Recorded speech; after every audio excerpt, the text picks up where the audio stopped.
One example that has been pointed to, Senator Klobuchar just pointed to it, Senator Harris at the vice presidential debate previously pointed to it, was Abraham Lincoln.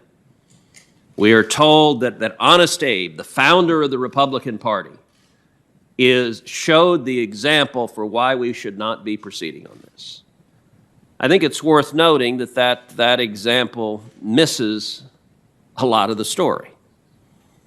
So Abraham Lincoln, in 1864, 27 days before the election, Chief Justice Roger Taney passed away. Roger Taney, by the way, had been the author of the infamous Dred Scott decision, an abominable decision of the Supreme Court.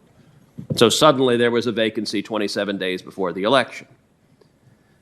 Senator Klobuchar and Senator Harris before her both pointed out the fact that Abraham Lincoln did not make a nomination in those 27 days.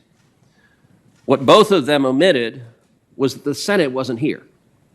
The Senate had left. They had gone home. This was not the age of jet travel. This was not the age of commuting every weekend, jumping on a United flight. They were gone, and the Senate would not return until December.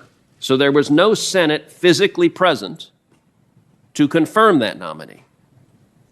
When the Senate did return in December,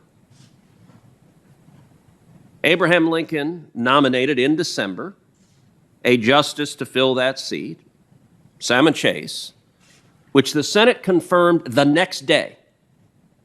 24 hours later, they confirmed him.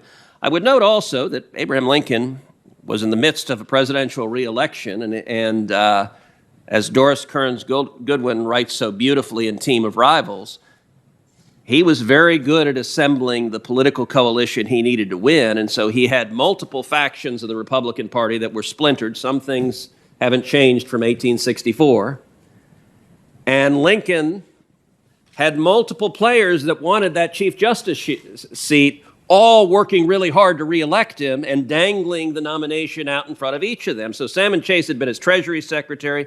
Salmon Chase had been a pain in the rear to Lincoln. And as a result of this vacancy, Salmon Chase went out and campaigned like crazy for Lincoln to get him reelected because he wanted the nomination.